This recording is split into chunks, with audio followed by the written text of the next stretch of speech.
નમસ્કાર. આકાશવાણી અમદાવાદ વડોદરા પ્રાદેશિક સમાચાર રિદ્ધિ ઉંધાડ વાંચે છે. સૌપ્રથમ મુખ્ય સમાચાર. પ્રધાનમંત્રીની વર્ચ્યુઅલી ઉપસ્થિતિમાં યોજાનારા સ્વામિત્વ કાર્ડ વિતરણ કાર્યક્રમમાં અમદાવાદ ખાતેથી મુખ્યમંત્રી રાજ્યના 721 ગામોમાં 1,20,000 પ્રોપર્ટી કાર્ડનું વિતરણ કરશે. પૂર્વ પ્રધાનમંત્રી ડોક્ટર મનમોહન સિંઘના નિધન અંગે શોક વ્યક્ત કરતા મુખ્યમંત્રી રાજ્યભરમાં પણ આજે શોક પડાશે. રાજ્યના સ્વાગત ઓનલાઈન કાર્યક્રમ અંતર્ગત મળેલી 73માંથી 60 રજૂઆતોના નિવારણ માટે યોગ્ય પગલાં લેવાયા. આગામી 31મી ડિસેમ્બર અગાઉ રાજ્યનું પોલીસ તંત્ર એલર્ટ મોડ ઉપર ઉજવણી માટેની પાર્ટીઓના આયોજન માટે મંજૂરી ફરજિયાત કરાઈ. રાજ્યના અનેક વિસ્તારોમાં ગત મોડી સાંજથી વહેલી સવાર સુધી કમોસમી વરસાદના ઝાપટા અને વિજય હજારે ટ્રોફીમાં ગુજરાતે આસામ સામે 9 વિકેટે જીત મેળવી તો હાર્દિક દેસાઈની સદીથી સૌરાષ્ટ્રની ટીમનો હૈદરાબાદ સામે વિજય. સમાચાર વિગતવાર. સ્વામિત્વ યોજના અંતર્ગત પ્રધાનમંત્રી નરેન્દ્ર મોદીના અધ્યક્ષસ્થાને દેશભરમાં પ્રોપર્ટી કાર્ડ ઈ વિતરણ કાર્યક્રમ યોજાશે. ત્યારે મુખ્યમંત્રી ભૂપેન્દ્ર પટેલની ઉપસ્થિતિમાં અમદાવાદમાં સાયન્સ સિટી સાલ એજ્યુકેશન ઓડિટોરિયમ ખાતે રાજ્યકક્ષાનો કાર્યક્રમ યોજાશે. દેશના લગભગ 46,000 વધુ ગામોમાં 50 લાખથી વધુ પ્રોપર્ટી કાર્ડનું વિતરણ કરવામાં આવશે, જેમાં રાજ્યભરમાં કુલ 721 ગામોમાં 1,20,000 પ્રોપર્ટી કાર્ડનું વિતરણ કરાશે. તમામ ગામડાઓના નાગરિકોને તેમની મિલકતો પરનો કાયદેસર હક સુનિશ્ચિત થાય તે હેતુથી સમગ્ર દેશમાં સ્વામિત્વ યોજના અમલમાં મૂકવામાં આવી છે.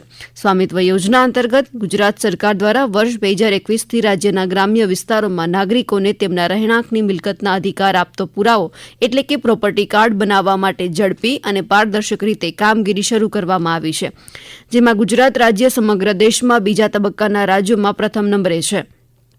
સ્વામિત્વ યોજના અંતર્ગત રાજ્યના કુલ 33 જિલ્લાના 13,714 ગામોમાં ડ્રોન દ્વારા માપણીની કામગીરી પૂર્ણ કરાઈ છે, જે પૈકીના 6,859 ગામોમાં પ્રમોલગેશનની કામગીરી પૂર્ણ કરી કુલ 11,83,606 પ્રોપર્ટી કાર્ડ તૈયાર કરવામાં આવ્યા છે. દેશના પૂર્વ પ્રધાનમંત્રી ડોક્ટર મનમોહન સિંઘનું ગઈકાલે નિધન થયું હતું. 92 વર્ષની જેફએ તેમનું નિધન થતાં દેશમાં શોકનો માહોલ પ્રવર્તી રહ્યો છે. રાજ્યના મુખ્યમંત્રી ભૂપેન્દ્ર પટેલે ડોક્ટર મનમોહન સિંઘના નિધન અંગે દુઃખ વ્યક્ત કર્યું. તેમણે સોશિયલ મીડિયા પોસ્ટ એક્સના માધ્યમથી દુઃખ વ્યક્ત કરતા કહ્યું કે દેશના વિકાસમાં ડોક્ટર મનમોહન સિંઘનું મહત્વપૂર્ણ યોગદાન રહ્યું છે. આ દુઃખના પ્રસંગે રાજ્યભરમાં પણ શોક પાડવામાં આવશે. મુખ્યમંત્રી ભૂપેન્દ્ર પટેલે રાજ્ય સ્વાગતમાં નાગરિકોની રજૂઆતો સાંભળીને 73 રજૂઆતોમાંથી 60 રજૂઆતો વિભાગોના વરિષ્ઠ અધિકારીઓએ સાંભળીને નિવારણની દિશામાં યોગ્ય કાર્યવાહી હાથ ધરી છે. રાજ્ય સ્વાગત ઓનલાઈન જનફરિયાદ નિવારણ કાર્યક્રમમાં નાગરિકોની રજૂઆતો પ્રત્યક્ષ સાંભળીને તેનું સ્થળ પર નિવારણ લાવ્યા હતા. આ તમામમાંથી 13 રજૂઆતો મુખ્યમંત્રી સમક્ષ આવી હતી. તેમાં પણ સંબંધિત વિભાગના વરિષ્ઠ સચિવો, ખાતાના વડાઓ, જિલ્લા અને તાલુકાના વહીવટીતંત્રના અધિકારીઓ સાથે વિડીયો કોન્ફરન્સ દ્વારા ચર્ચા પરામર્શ કરીને નિવારણ કરીને આ રજૂઆતોનું નિવારણ લાવવામાં આવ્યું, જેમાં મહેસૂલ, પંચાયત, પોલીસ, શહેર વિકાસ, શિક્ષણ, સહકાર જેવા વિભાગોનો સમાવેશ થયો હતો. ગુજરાતનું પોલીસ તંત્ર 31 ડિસેમ્બર નજીક આવતા સતર્ક બન્યું છે. નવા વર્ષની ઉજવણી લોકો શાંતિપૂર્ણ માહોલમાં કરી શકે તે માટે પોલીસ તંત્ર કટિબદ્ધ છે. રાજકોટ શહેરમાં 31 ડિસેમ્બરની યોજાતી પાર્ટીને લઈ આયોજકો માટે મંજૂરી ફરજિયાત કરાઈ છે. રાજકોટમાં અત્યાર સુધી મંજૂરી માટે માત્ર 4 જ અરજીઓ આવી છે, જેને લઈ મંજૂરી વગર પાર્ટીનું આયોજન કરનાર આયોજકો પર કડક કાર્યવાહી કરાશે. ડાન્સ પાર્ટીઓમાં મહિલા પોલીસની શી ટીમ પણ ખાસ હાજર રહેશે. આ બાબતે ડીસીપી જગદીશ બાંગરવાએ વધુ માહિતી આપી. રાજકોટ સિટીમાં નવ વર્ષની ઉજવણી શાંતિપૂર્ણ રીતે થાય એના માટે પ્રતિબદ્ધ છે. આ માટે વિવિધ પ્રકારની ટીમોનું ગઠન કરવામાં આવ્યું છે. ટીમોને બ્રેથ એનાલાઇઝર, એનડીપીએસ કિટ અને તમામ સામગ્રી ઉપલબ્ધ કરી દેવામાં આવી છે. અને હથિયારના સાથે ફરવાવાળા માણસો ઉપર જીપી એક્ટ 135 ના કેસીસ હજુ સુધી રાજકોટ શહેર પોલીસમાં 4 અરજીઓ આવી છે, જેના પરવાનગી માંગી છે. નિયમોમાં કોઈ પણ પ્રકારની છૂટછાટ આપવામાં આવશે. પોલીસને જ્યાં પણ માહિતી મળશે કોઈ પણ પ્રકારની ગેરકાયદેસર રીતે પાર્ટી યોજાઈ રહી છે તો ત્યાં પોલીસ દ્વારા રેડ કરવામાં આવશે અને કાર્યવાહી કરવામાં આવશે. મહિલાની સુરક્ષા સાથે કોઈ પણ પ્રકારનો કોમ્પ્રોમાઇઝ ના થાય એના માટે સી ટીમને પણ સૂચના કરવામાં આવી છે. ગુજરાતના અનેક જિલ્લાઓમાં હવામાન વિભાગની આગાહી અનુસાર અમદાવાદ સહિત રાજ્યના અનેક જિલ્લાઓમાં મોડી સાંજથી વહેલી સવારે વરસાદના હળવાથી મધ્યમ ઝાપટા પડ્યા છે.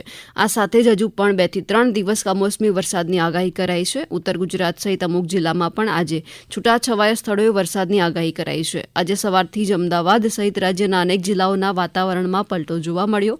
આ સાથે જ દેવભૂમિ દ્વારકા જિલ્લાના વાતાવરણમાં પલટો આવતા ખેડૂતોની ચિંતામાં વધારો થયો છે.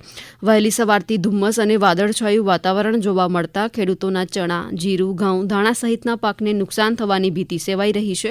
ત્યારે માવઠાની આગાહીના પગલે દ્વારકા જિલ્લાના કલેક્ટર જીટી પંડ્યા દ્વારા ખેડૂતોને સાવચેત રહેવા જણાવાયું છે.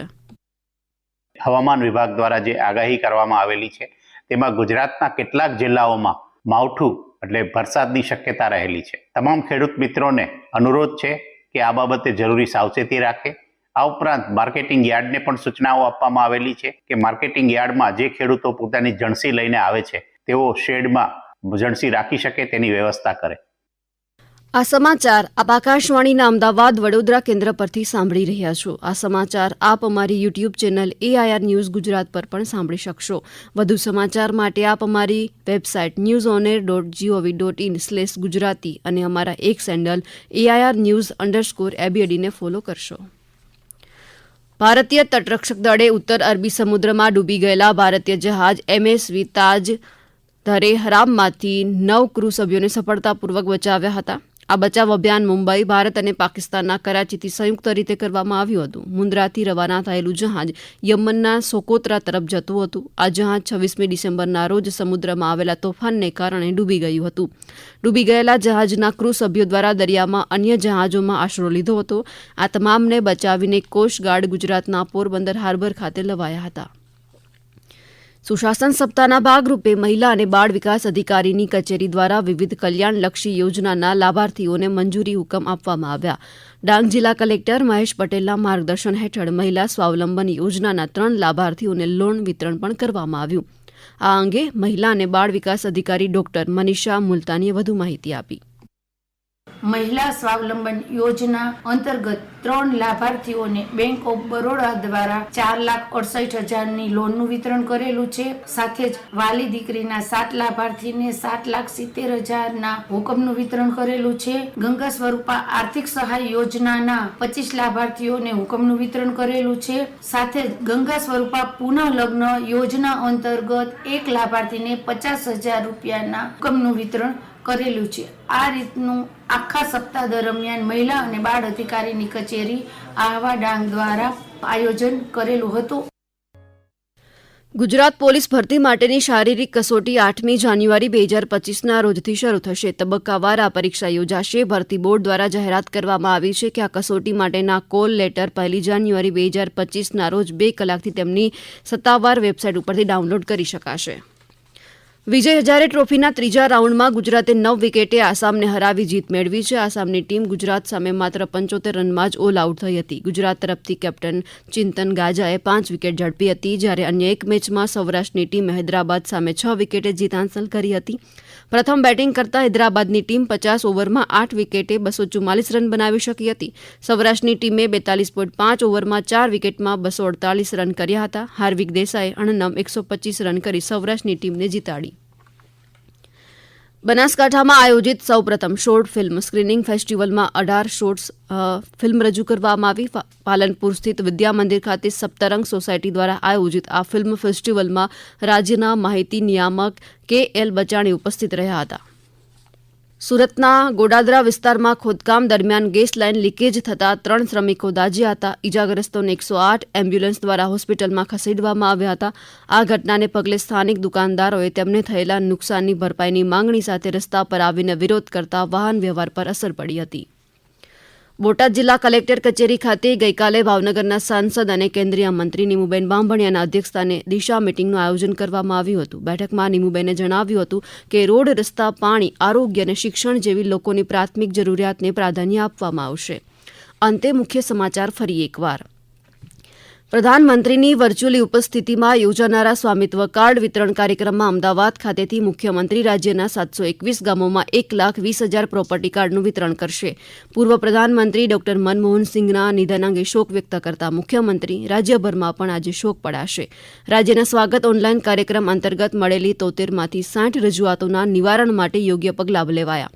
આગામી 31મી ડિસેમ્બર અગાઉ રાજ્યનું પોલીસ તંત્ર એલર્ટ મોડ ઉપર. ઉજવણી માટેની પાર્ટીઓના આયોજન માટે મંજૂરી ફરજિયાત કરાઈ. રાજ્યના અનેક વિસ્તારોમાં ગત મોડી સાંજથી વહેલી સવાર સુધી કમોસમી વરસાદના ઝાપટા. અને વિજય હજારે ટ્રોફીમાં ગુજરાતે આસામ સામે 9 વિકેટે જીત મેળવી તો હાર્વિક દેસાઈની સદીથી સૌરાષ્ટ્રની ટીમનો હૈદરાબાદ સામે વિજય. આકાશવાણીના અમદાવાદ વડોદરા કેન્દ્ર પરથી પ્રાદેશિક સમાચાર પૂરા થયા.